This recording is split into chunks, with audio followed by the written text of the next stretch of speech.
Bonjour, bonjour, très heureux de vous retrouver. Oui, je dis 2 fois bonjour en ce moment. Je ne sais pas pourquoi, ma chère Alix. 2 fois bonjour. Parce que j'adore vous retrouver. Très heureux, effectivement, de vous retrouver. School TV Le Mag, vous le savez, une demi-heure consacrée à l'éducation de vos enfants. À chaque fois, une thématique forte, une initiative sur le plan local et ou national. Et c'est avec Alix Nguyen. Toujours fidèle au poste. Toujours fidèle au poste. Je travaille toujours, tu sais, mon tourné de tête. J'essaie de ne pas me blesser. On y va pour le sommaire de cette émission. Le casse-tête, décidément. Concernant la santé mentale des jeunes, les semaines passent et les chiffres sont de plus en plus inquiétants face à ce constat. Terrible, l'association Unicité met en place un service civique dédié. Les détails dans un instant. Quelle est l'ambition d'ambassadeur santé mentale? Quel est le rôle de ces nombreux volontaires? Comment sont-ils formés pour intervenir en milieu scolaire? Autour du mal-être psychique, quel type d'ateliers sont proposés? Et surtout, avec quels résultats? Là aussi, on vous dira tout sur ce sujet. Il y aura une loupe. Et direction le Gard, avec une très chouette initiative du CHU de Nîmes. Ça s'appelle le Psy-Truck. C'est un van qui va directement voir les jeunes. Allez, le van qui va à la rencontre des jeunes. On voit ça dans une quinzaine de minutes. Bonjour Marie. Bonjour. J'aime bien vous prendre par surprise. Oui, c'est ça. Je vous ai vu un peu distrait, je me suis dit, tiens, je commence par Marie, j'aurais pu commencer par Tiffany. Non, Marie. Marie Trélucane, bonjour. Bonjour. Présidente heureuse, présidente d'Unicité. Unicité, c'est quoi? Unicité, c'est l'association qui a inspiré le lancement du service civique des jeunes. Des jeunes, et on en parle dans un instant. Tiffany Plichet, bonjour Tiffany. Bonjour. Qui est estampillée Unicité. On voit pas avec le bandeau, mais voilà, c'est pas seulement un petit hoodie orange. Hein. On est estampillé Unicité, service civique, effectivement. Et tu es ambassadrice du service civique santé mentale d'Unicité. Unicité, ça a été fondé quand? Oui. Unicité a été fondée il y a une trentaine d'années par des jeunes à l'époque, dont je faisais partie, donc je vous laisse compter mon âge. Toujours jeune, toujours jeune. Toujours jeune. Toujours jeune. Voilà. C'est comme moi, on est jeune dans la tête. Tout est dans la tête. Tout est dans la tête. Avec quelle philosophie, quelle ambition à l'époque? En fait, avec un rêve, entre guillemets, qui devrait faire partie de l'éducation de tous les jeunes, de consacrer une année de leur vie à servir la société en se mélangeant entre jeunes d'origine et de milieux, et voilà, de parcours différents et de projets de vie différents. Mais vous avez fini par y arriver. Ouais, c'est pas tous les jeunes encore, le service civique. 150 000 jeunes par an, donc c'est 10% d'une classe d'âge, mais on s'approche. On est parti de 0, on a 10%. Et alors ce focus, notamment sur la santé mentale, c'était comme une évidence, au vu des chiffres qui sortent effectivement semaine après semaine, et cela depuis 3, 4, 5 ans, on l'a beaucoup dit aussi pendant le Covid. En fait, ça a même été anticipé, notamment par des professionnels en Auvergne-Rhône-Alpes, la fondation ARHM, qui est spécialisée sur les problématiques de santé mentale, notamment des jeunes, qui est venue vers nous. Et c'est avant Covid, donc avant la recrudescence de problématiques de santé mentale chez les jeunes, en nous invitant à expérimenter, à l'époque, le pair à pair, la paire aidance, entre guillemets, en essayant de mobiliser des jeunes dans le cadre du service civique. Donc peut-être une petite parenthèse sur le service civique, c'est un engagement qui du coup là est soutenu par l'État. Quand on a commencé ça, n'était pas soutenu par l'État, mais aujourd'hui ça l'est, qui propose aux jeunes entre 16 et 25 ans jusqu'à 30 ans quand ils sont en situation de handicap, de consacrer 6 à 12 mois, donc chez Unicité c'est 8 mois, octobre-juin à peu près, l'année scolaire, à des missions d'intérêt général dans tous les domaines, pas que sur les problématiques. Non, effectivement, on se concentre aujourd'hui sur les problématiques de santé mentale, mais on précise qu'il y a tous les domaines. Il suffit d'aller sur votre site pour voir qu'effectivement... Exactement, et on peut avoir fait des études supérieures en psychologie, ce qui était le cas de Tiffany, ou avoir arrêté l'école Normalement, c'est 16 ans, c'est pas avant 16 ans. Certains, malheureusement, arrêtent même avant 16 ans. Peu importe son statut. Voilà, peu importe même son niveau d'études, son niveau de compétences, c'est ouvert à tout le monde et c'est vraiment inclusif de tout le monde. Et donc, cette fondation ARHM en Rhône-Alpes, avant Covid, avait déjà proposé à Unicité d'expérimenter la mobilisation de ces jeunes-là, qui sont donc en équipe dans la diversité de toutes origines, de tout milieu, de tout parcours, pour aller voir d'autres jeunes, et on en reparlera, mais du coup faire de la sensibilisation à ce que c'est que la santé mentale auprès d'autres jeunes. Et effectivement, ça a été expérimenté avant la recrudescence des problèmes qu'on évoque aujourd'hui. Mais effectivement, depuis Covid, c'est malheureusement durable, mais c'est exponentiel aussi. Et c'est absolument dramatique. Sûrement qu'on y reviendra sur. Oui, on va revenir, bien évidemment. Je vais me concentrer pour bien dire Tiffany, parce que je vous dis tout. Au début de l'émission, on a un petit peu parlé de la Bretagne, et du coup, j'ai Tiffany en tête, mais c'est bien Tiffany. Non, attention, c'est bien Tiffany. Tiffany Plichet qui est avec nous. Comment t'es arrivée, toi, à Unicité? Alors, moi, à la base, j'ai obtenu ma licence de psychologie en juin 2024, du coup. Mais félicitations. J'ai été refusée, merci. J'ai été refusée de tous mes vœux de mon master. Donc à partir de là, j'ai eu une année de vide et j'ai cherché quelque chose à faire, mais quelque chose d'enrichissant qui était sur la continuité de mon projet professionnel. Donc en discutant avec des amis qui avaient eux-mêmes fait un service civique chez Unicité, je me suis renseignée sur leur site internet, j'ai découvert l'émission sur la santé et la santé mentale, j'ai candidaté et puis j'ai fait mon service civique. Et du coup, il y a eu une j'imagine, légitime déception après que alors c'est quoi? On peut dire tes choix, tes vœux, tes désirs étaient refusés. Et tu dis assez rapidement que tu allais mettre à profit cette année de césure. Si, on peut pas d'année de césure dans ce cas-là ou pas? Cette année de pause dans les études. De pause dans les études, oui. Oui, assez rapidement, tu as réussi à te remobiliser. C'est quoi? C'est tes proches qui t'ont conseillé de te dire c'est pas grave, mais ça, c'est peut-être un mal pour un bien, tu vas pouvoir t'engager? C'est grâce Comment ça s'est passé? En fait, j'étais dépitée quand j'ai reçu les résultats. C'est violent, ouais. Mais j'avais pas le choix que de continuer et de trouver autre chose parce que je veux absolument devenir psychologue. Ouais. Et en fait, j'ai vu cette année de vide comme une opportunité pour moi faire des formations ou des stages ou renforcer mon dossier pour ma candidature en master. Finalement, c'est pas du tout une année de vide. Alix? Et justement, ça ressemblait à quoi cette première mission? Alors du coup, j'ai fait ma mission en repère santé. Donc ça va être des interventions et des sensibilisations sur la santé auprès des jeunes ou d'un public large, qui inclut la santé mentale positive, l'estime de soi, le bien-être. Et à côté, ça inclut aussi des questions de vie affective et sexuelle. Donc tout ce qui est question de consentement, contraception, IST, avortement, épanouissement de soi dans sa vie sexuelle. Et la question des addictions aussi derrière. Donc les différents comportements addictifs, les comportements à risque, la réduction des risques, l'addiction aux réseaux sociaux, aux écrans, aux jeux vidéo, etc. Mais donc dans quel cas tu t'es rendue dans les établissements? Comment ça s'est fait? Oui. En gros, on allait faire des interventions dans les collèges, les lycées, les centres de formation, les MFR, etc. Et puis, c'était des sensibilisations en pair à pair auprès des jeunes, sous forme un peu plus informelle. C'était autour d'activités, de petits jeux pour rendre l'intervention la plus ludique possible. Et donc, au-delà de tes études, tu as suivi une formation spécifique pour faire ça? Pour t'adresser à des jeunes dans les établissements? Oui, à chaque début de mission, on a à peu près un mois de formation sur tous les sujets qu'on va aborder en début d'année, et ça pour chaque programme chez Unicité. Je regarde Marie parce qu'elle est comme ça à la caisse. Là. Elle est fière. Elle est top. Ouf, elle est en mode formation. Elle est en mode formation. Oui, genre, ouf. Comment ça se passe les premières fois, lors des premières interventions? Parce que malgré ton background, parce que tout le monde n'a pas ce background comme toi, machin, mais malgré ça, j'imagine que après, il faut aller au contact de tous ces jeunes. Et ça se fait assez naturellement parce que justement, c'est du pair à pair et vous parlez la même langue? Dans la majorité des cas, oui, mais après, on est intervenu dans des foyers de jeunes travailleurs où il y avait majoritairement des allophones. D'accord. Ah non, pardon, quand j'ai parlé la même langue, pardon. Je me sens... pardon. Je me sens vieux, j'ai 47 ans, et toi, tu es beaucoup plus jeune que moi, et je me dis que... Voilà. Quand tu vois arriver un jeune, c'est plus facile peut-être d'établir le contact, de se confier. Pardon. Non. J'étais pas sûr. Est-ce que tu vas parler un peu anglais, portugais, russe ou ukrainien? Voilà. Non, tranquille. Je pense que pendant le mois de formation, t'as pas pu apprendre toutes les langues. Donc, non, mais voilà. Le fait d'être en mode comme ça, de pair à pair, avec des gens qui ont le même âge, qui se ressemblent, qui ont peut-être les mêmes problématiques, est-ce que ça facilite du coup l'approche? Oui, ça facilite quand même l'approche pour eux comme pour nous. D'accord. En gros, nous, à chaque début d'intervention, on instaure un cadre de bienveillance, de respect, d'écoute, de partage, et surtout que tout ce qui est dit dans la salle de classe reste dans cette salle. Donc on essaie de créer un cadre vraiment un peu comme une safe place pour eux, pour libérer au maximum leurs paroles, ouvrir leurs réflexions sur les sujets qu'on va aborder.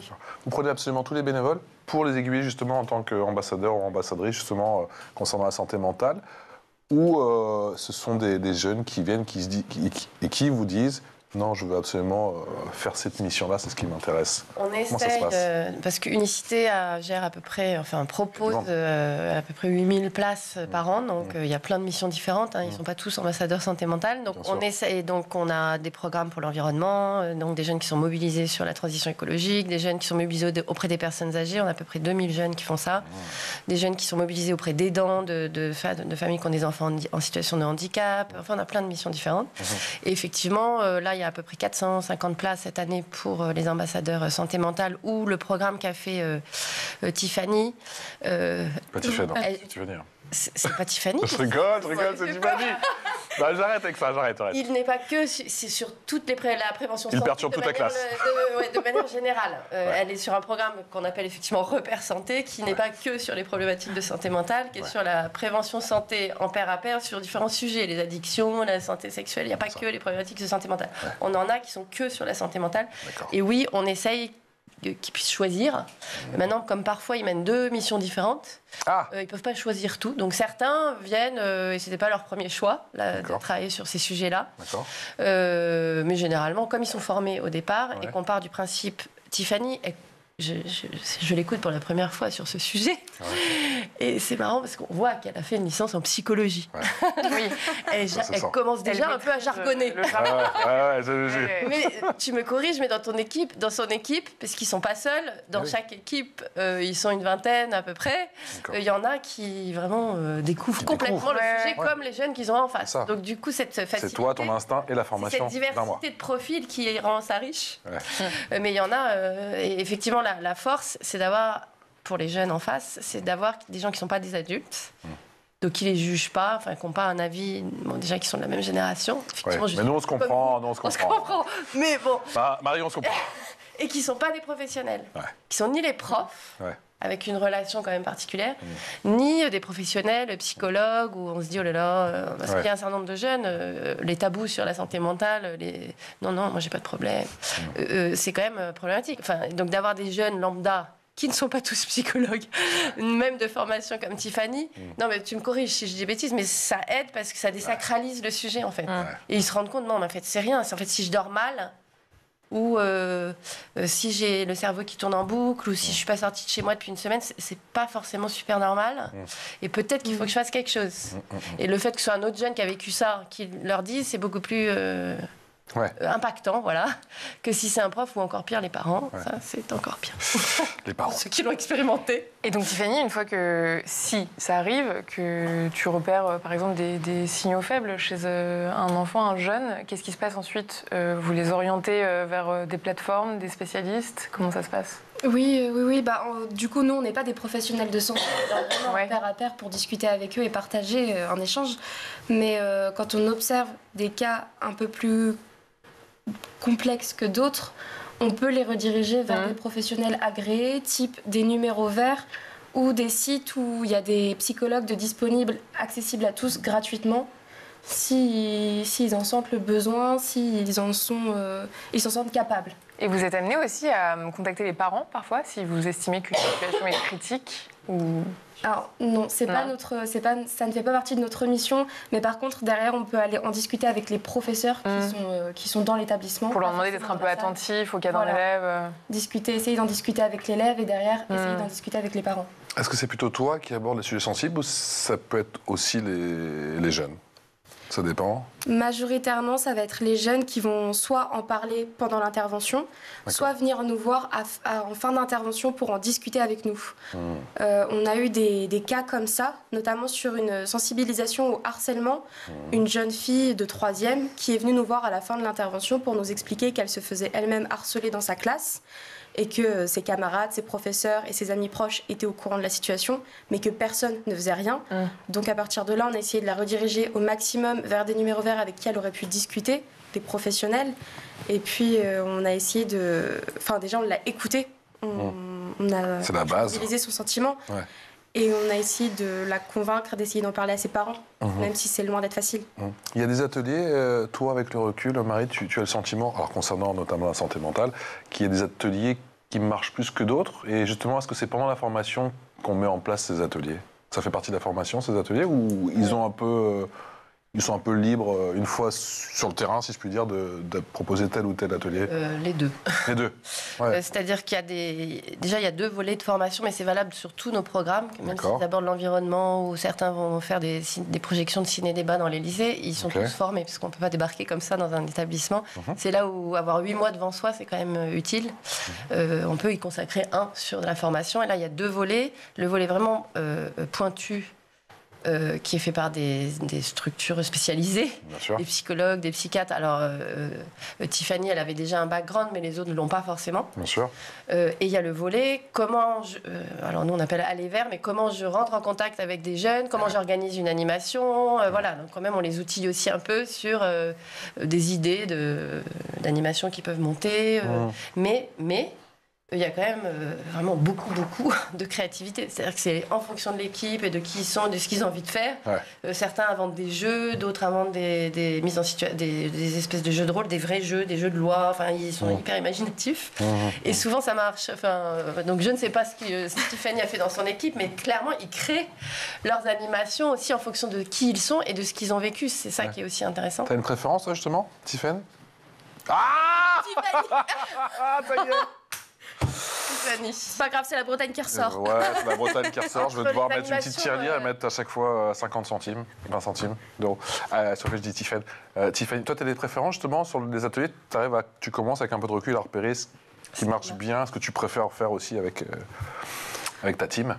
Ce qui marchait bien, c'était les escape games. Ah, okay. On crée des escape games sur la vie affective et sexuelle, par exemple, ou même sur les addictions. Et ça marchait bien dans le sens où déjà, c'était un travail d'équipe entre les jeunes.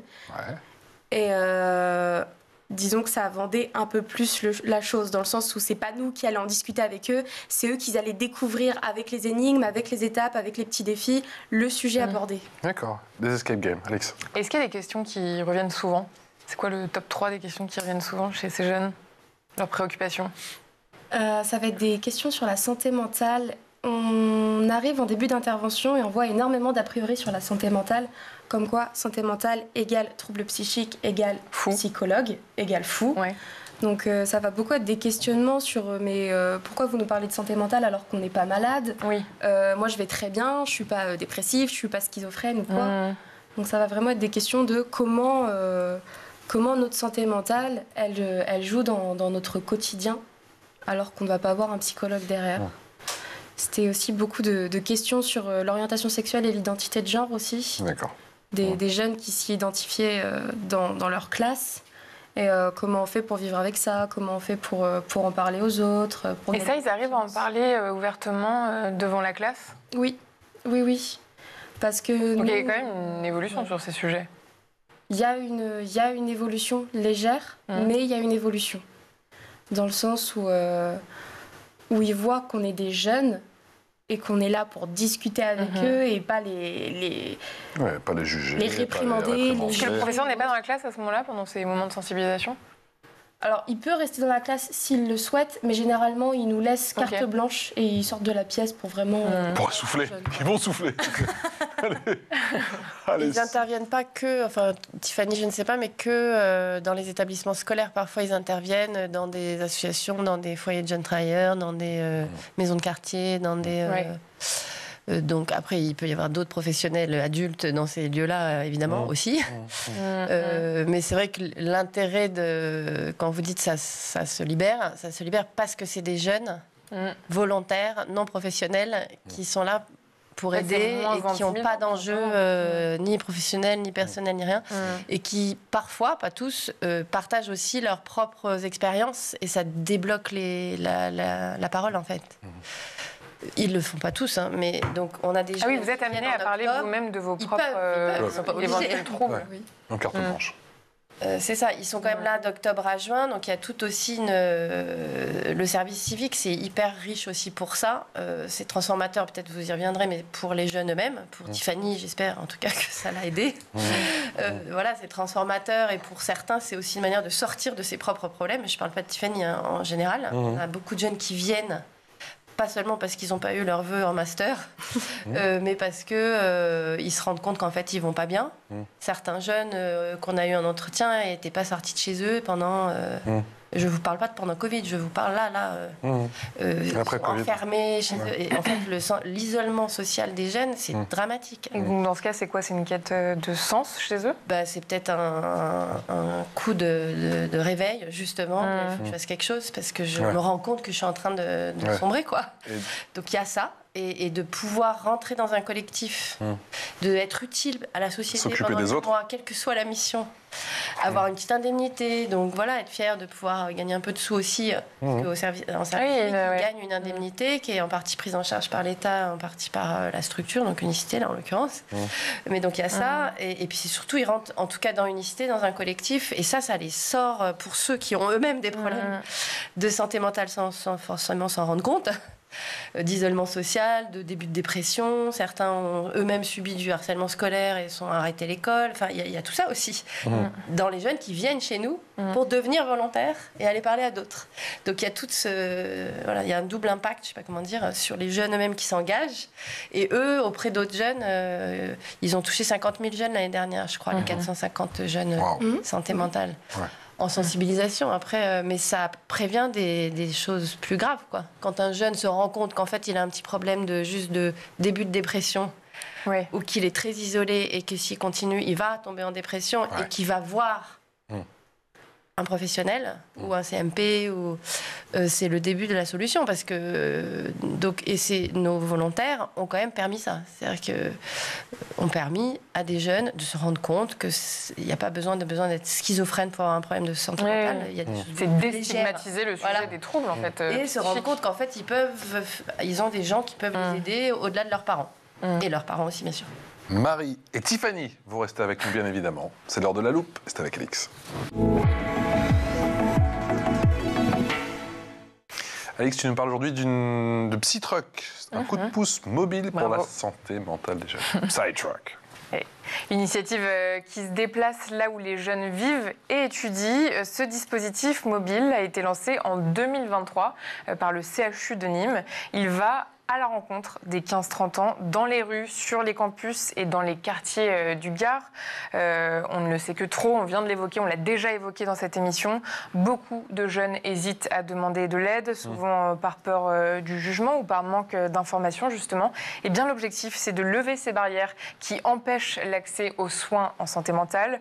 Concrètement, le Psytruck, c'est 2 vannes aménagées, comme vous pouvez le voir, qui proposent sans rendez-vous des consultations, d'évaluation et d'orientation, des premiers échanges assurés par une équipe pluridisciplinaire, très important. Il y a des infirmiers, des psychologues, des médecins spécialisés dans la prise en charge précoce des troubles psychiques. L'idée, c'est de détecter rapidement les signaux faibles, offrir une vraie écoute et orienter surtout vers les dispositifs les plus adaptés. C'est du cas par cas, que ce soit en soins psychiatriques, en addictologie ou vers des dispositifs sociaux. Et puis, le Psytruck n'est pas seul dans son coin, il s'inscrit dans un dispositif plus large qui inclut la Villa Origène, un centre spécialisé du CHU de Nîmes, dédié aux jeunes en souffrance psychique. Là-bas, tout est mis en œuvre pour les aider à se remettre sur pied. On écoute Amélia, elle a été accompagnée à la Villa Origène. Moi, j'ai été en grande difficulté psychique et j'ai perdu pas mal de mes repères.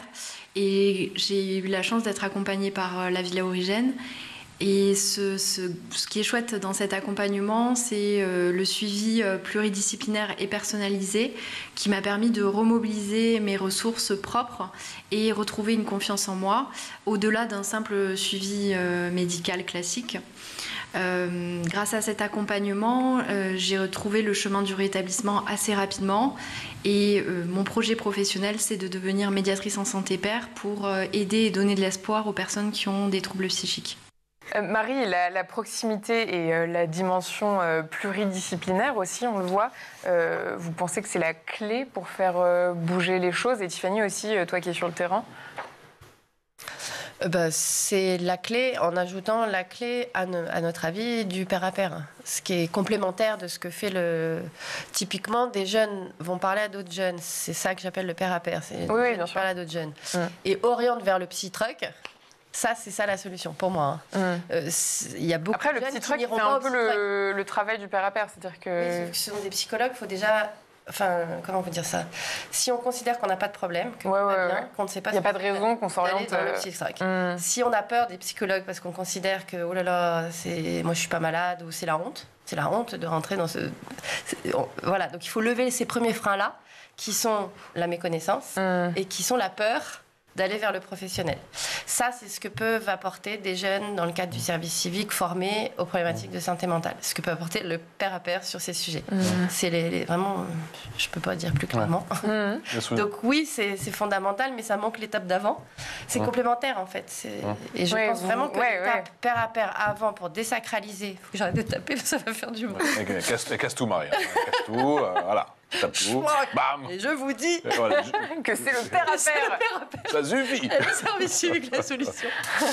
Bref, mais c'est très important parce que ça dégénère. Enfin, c'est comme les problématiques de santé en général. Quand on les prend trop tard, c'est trop tard. Ça s'arrange pas tout seul. C'est quoi ton souvenir le plus marquant pendant ta mission C'était pendant une intervention avec des jeunes lycéens. On abordait les questions de violences sexistes et sexuelles, de consentement et de viol. Et en fait, on discutait sur le fait que si pendant un rapport, le partenaire en face changeait d'avis, comment on réagit. Et les jeunes garçons de 17 ans nous ont clairement dit, les yeux dans les yeux, que si c'était le cas, eh bien, ils continueraient quand même, parce que eux, s'ils en avaient envie, pourquoi se priver ? D'accord. Et comment on réagit face à ça ? C'est beaucoup de prise de recul. On a cherché à comprendre pourquoi ils pensaient ça, pourquoi réagir comme ça, et leur faire prendre conscience de l'impact physique et psychique que ça pouvait avoir sur la personne en face, et derrière des impacts juridiques aussi. Mais comment on leur fait prendre conscience ? On dit quoi ? Imagine quoi ? Je sais pas moi. Imagine c'est ta copine qui ça, ou ta sœur, voilà. Ah non, parce qu'en soi, eux, ils parlaient de leur copine. Oui, mais bon. Donc oui, comment tu réagirais si c'était ta petite sœur qui venait te voir et qui te disait mon copain a fait ça, je me sens trop mal. Bah là directement c'est ah non on fait pas ça, ça se fait pas. Bien sûr. Faut respecter la personne en face. Bah dans ce cas-là, toi aussi tu respectes la personne en face de toi. Et c'est vraiment un peu. Et là on sent que les consciences s'éveillent quand même, qu'il se passe quelque chose. Oui, c'est ça.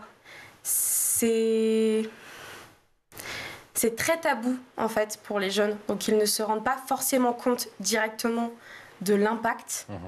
Mais justement, nous, on est là pour ça. On est là pour échanger avec eux et discuter. On peut faire 2 années comme ça ou pas ? Non, le service civique, c'est une fois. C'est une fois. Malheureusement. En revanche... Malheureusement, elle a peut-être tout dit. En revanche, il y avait l'année dernière 150 000 places. Et là, ce qui se dessine pour l'année prochaine, c'est 40 000 places en moins. Donc c'est une alerte, j'en profite d'être sur TV. C'est bien. Pour dire aux parents et aux enseignants, orienter les jeunes. Il n'y a pas de gouvernement, mais vas-y.